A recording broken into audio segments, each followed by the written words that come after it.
अस्सलामु अलैकुम। आप सबका इस चैनल पर बहुत वेलकम है। आज की तारीख 10 रब्बीउस सानी 1447 हिजरी दिन सनीचर। एक फर्ज के बारे में अमानत का वापस करना। कुरान में अल्लाह ताला फरमाता है, अल्लाह ताला तुमको हुक्म देता है कि जिनकी अमानतें हैं उनको लौटा दो। अगर किसी ने किसी शख्स के पास कोई चीज अमानत के तौर पर रखी हो तो मुतालबे के वक्त उसका अदा करना जरूरी है। एक सुन्नत के बारे में मोहताजगी व जिल्लत से पनाह मांगना। रसूलुल्लाह सल्लल्लाहु अलैहि वसल्लम ने फरमाया, फक्र व मोहताजगी और जिल्लत से इस तरह पनाह मांगा करो।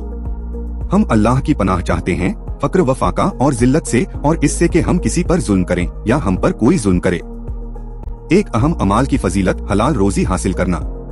रसूलुल्लाह सल्लल्लाहु अलैहि वसल्लम ने फरमाया, जिसने हलाल रोजी खाई और सुन्नत के मुताबिक अमल किया और लोग उसके जुल्म से महफूज रहे तो वह जन्नत में दाखिल होगा। एक गुनाह के बारे में शिर्क करने वाले की मिसाल। कुरान में अल्लाह ताला फरमाता है, तुम सिर्फ अल्लाह की तरफ मुतवज्जह रहो, उसके साथ किसी को शरीक मत ठहराओ, और जो शख्स अल्लाह के साथ शिर्क करता है तो उसकी मिसाल ऐसी है जैसा कि वह आसमान से गिर पड़ा हो, फिर परिंदों ने उसकी बोटियां नोच ली हो या हवा ने किसी दूर दराज मकाम पर ले जाकर उसे डाल दिया हो। आखिरत के बारे में क़यामत किस दिन कायम होगी। रसूलुल्लाह सल्लल्लाहु अलैहि वसल्लम ने फरमाया, तुम्हारे दिनों में अफजल दिन जुमा का दिन है। इसी रोज हजरत आदम को पैदा किया गया, इसी रोज उनका इंतकाल हुआ, इसी रोज सूर फेंका जाएगा और इसी दिन क़यामत कायम होगी। तिब्बे नबवी से इलाज, नजरे बद का इलाज। एक शख्स को नजर लग गई तो रसूलुल्लाह ने उसके सीने पर हाथ मारकर यह दुआ फरमाई, ऐ अल्लाह, इसकी गर्मी, इसकी ठंडक और तकलीफ को दूर कर दे। चुनांचे वह शख्स ठीक होकर खड़ा हो गया। नबी की नसीहत।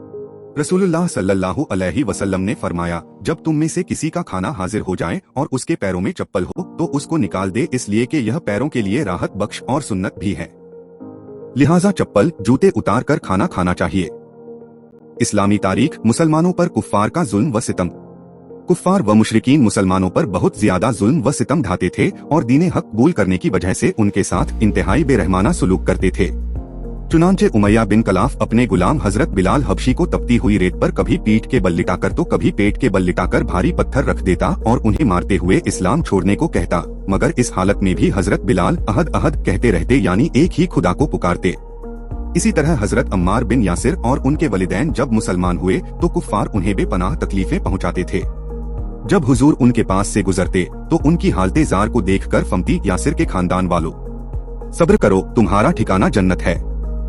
हजरत अम्मार बिन यासिर के वालिद और वालिदा को मुशरिकीन ने तकलीफ पहुंचाते हुए शहीद कर डाला था। अलगर्ज कुफ्फार ने मुसलमानों को तकलीफ पहुंचाने में कोई कमी नहीं छोड़ी। गुलामों से लेकर मुअज़्ज़िज़ लोगों तक को सताया गया, दरख्तों पर लटकाया गया, पैरों में रस्सियों बांधकर घसीटा गया, पेट और पीठ पर पत्थर की तपती हुई सिलें भी रखी गई। दर्ज हर तरह मुसलमानों को जुल्म व सितम का निशाना बनाया गया, मगर सहाबाए किराम को ईमान से नहीं हटा सके। सहाबा ने तमाम मुसीबतों को बर्दाश्त करके दीने हक को सीने से लगाए रखा। आप सबका बहुत शुक्रिया।